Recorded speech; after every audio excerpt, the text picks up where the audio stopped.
حضرت نوح علیہ السلام کا نام اس وجہ سے نوح پڑا کہ وہ اپنے قوم پر بہت زیادہ نوحہ کرتے تھے۔ اللہ تبارک و تعالیٰ فرماتا ہے وَلَقَدْ أَرْسَلْنَا نُوحًا إِلَىٰ قَوْمِهِ فَلَبِثَ فِيهِمْ أَلْفَ سَنَةٍ إِلَّا 50 عَامًا، اور بھیجا ہم نے نوح کو اس کی قوم کے پاس، پھر رہا ان میں 1000 برس 50 برس۔ اس مدت کے اندر 40 مرد اور 40 عورت کے سوا اور کوئی ایمان نہ لایا۔ حکم الہی سے حضرت نوح علیہ السلام ہر دن پہاڑ کی چوٹی پر چڑھ کر اللہ تبارک و تعالیٰ کی طرف لوگوں کو دعوت کرتے اور پکارا کرتے لا الہ الا اللہ انا رسول اللہ، اور ان کی آواز خدا کے حکم سے مشرق سے مغرب تک پہنچ جاتی۔ سب کے سب مردود اس کلمے کی آواز سن کر انگلیاں اپنے کانوں میں ڈالتے، اور بعض ملعون کپڑے سے اپنے منہ کو چھپا لیتے، اور بعض کافر یہ آواز سن کر بھاگ جاتے اور چھپ جاتے۔ جب ان مردودوں کو اللہ تبارک و تعالیٰ کی طرف حضرت نوح علیہ السلام بلاتے تو وہ مردود سب کے سب حضرت پر ہاتھ چلاتے اور مارتے مارتے آپ کو بے ہوش کر دیتے تھے۔ جب وہ ہوش میں آتے تو پھر پکار کر بولتے اے لوگو، تم اللہ تبارک و تعالیٰ کی وحدہ لا شریک پر ایمان لاؤ، اور حضرت نوح علیہ السلام رسول ہے۔ اور ایک دن کا ذکر ہے کہ حضرت نوح علیہ السلام کے گلے میں کافروں نے رسی ڈال کر کھینچے۔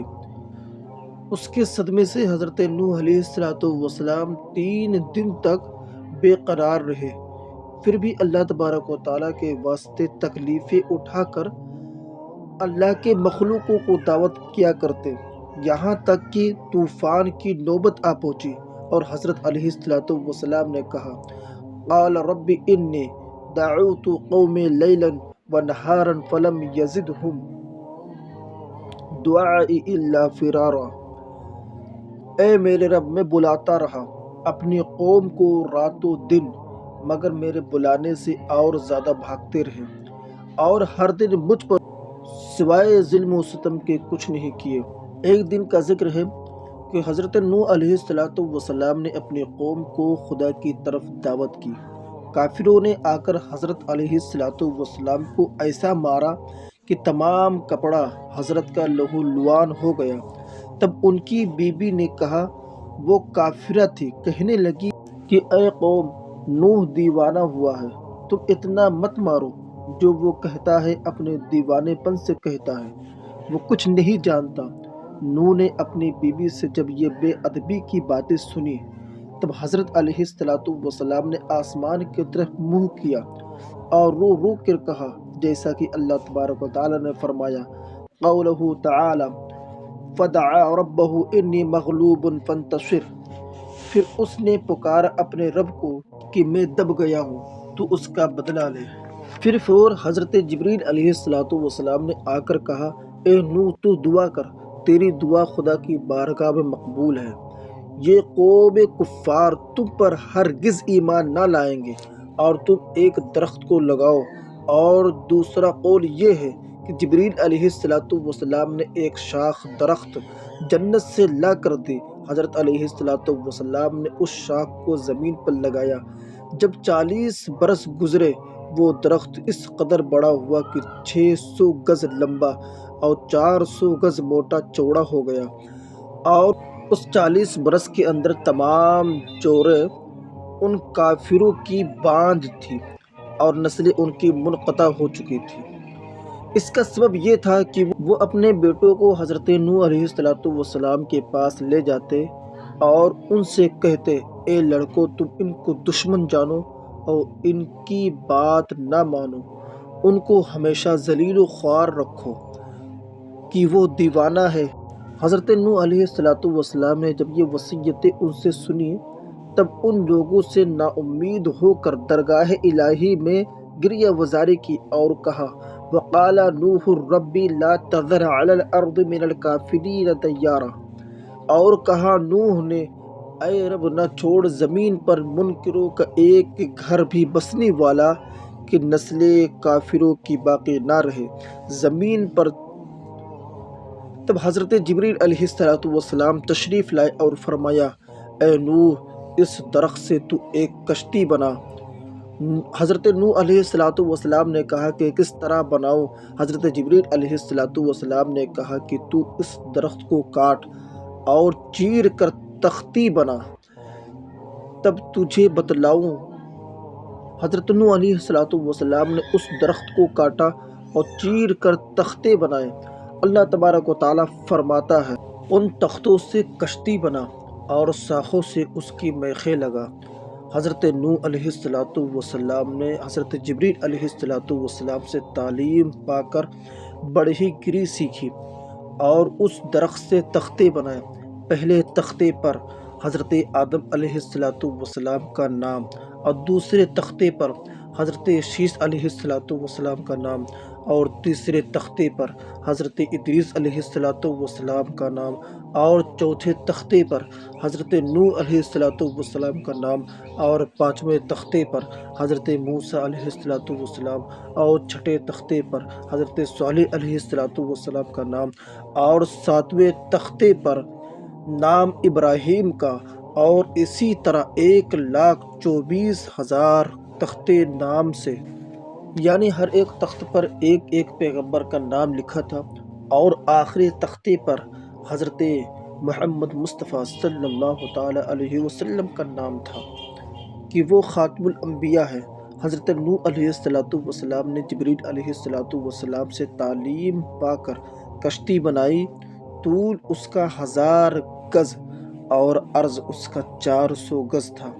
جب کشتی تیار ہوئی کافر سب دیکھ کر ہنسے اور افسوس کرنے لگے، جیسا کہ اللہ تبارک و تعالیٰ فرماتا ہے اور نوح کشتی بناتا اور جب گزرتے اس پر سردار اس کی قوم کی ہنسی کرتے۔ اس پر بولا اگر تم ہنستے ہو تم پر تو ہم ہنستے ہیں تم پر، جیسا تم ہنستے ہو اب آگے جان لوگے کہ کس پر آتا ہے عذاب کہ رسوا کرے اس کو اور اترتا ہے اس پر عذاب ہمیشہ کا۔ یہ فائدہ تفسیر میں لکھا ہوا ہے کہ وہ کافر ہنستے تھے کہ سوکھی ہوئی زمین میں ڈوبنے کا بچاؤ کرتا ہے، اور حضرت نوح علیہ السلام اس پر ہنستے تھے کہ موت سر پر کھڑی ہے اور یہ ہنستے ہیں۔ کشتی کی چوڑائی تیار ہوئی اور 4 تختے کم ہوئے۔ حضرت نوح علیہ السلام نے جبریل علیہ السلام سے کہا، جبریل علیہ السلام نے کہا کہ حضرت محمد مصطفیٰ صلی اللہ تعالیٰ علیہ وسلم خاتم الانبیاء ہیں۔ 4 تختے ان کے 4 یار کے نام سے، یعنی حضرت ابو بکر صدیق، حضرت عمر بن خطاب، حضرت عثمان غنی و حضرت مولا علی رضی اللہ تعالیٰ عنہم اجمعین کے نام سے لگا تو کشتی تمہارے اللہ کے فضل و کرم سے محفوظ رہیں گی اور نجات پائیں گی۔ اور جس مومن کے دل میں محبت حضرت محمد مصطفیٰ صلی اللہ تعالیٰ علیہ وسلم اور 4 یار کی ان کے رہیں گی وہ دوزخ کے آگ سے نجات پائے گا۔ اور فرمایا اے نوح دریائے نیل میں ایک درخت ہے، کسی کو بھیج کر وہاں سے منگوا کر اس سے 4 تختے بنا میں 4 یاروں کے نکال کر اس میں لگا دو۔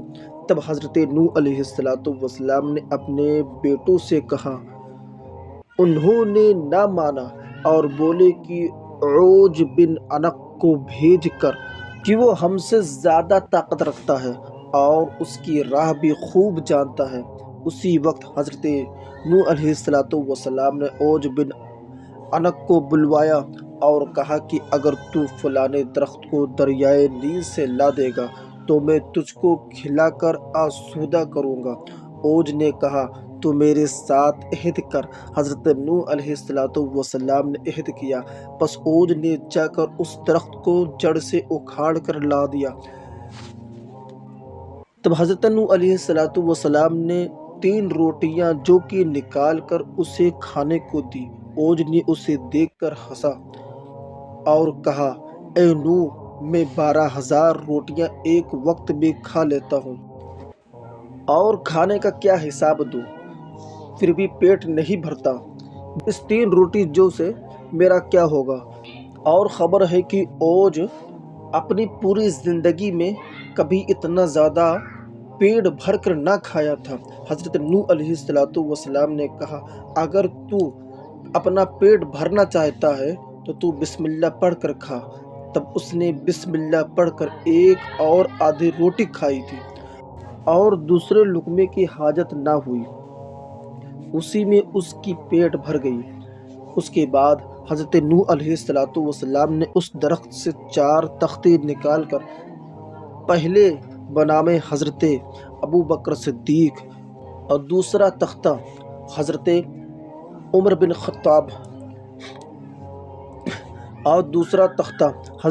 بن خطاب کے نام سے، اور تیسرا تختہ حضرت عثمان غنی کے، اور چوتھا تختہ حضرت علی رضی اللہ تعالیٰ عنہ کے نام سے لگایا۔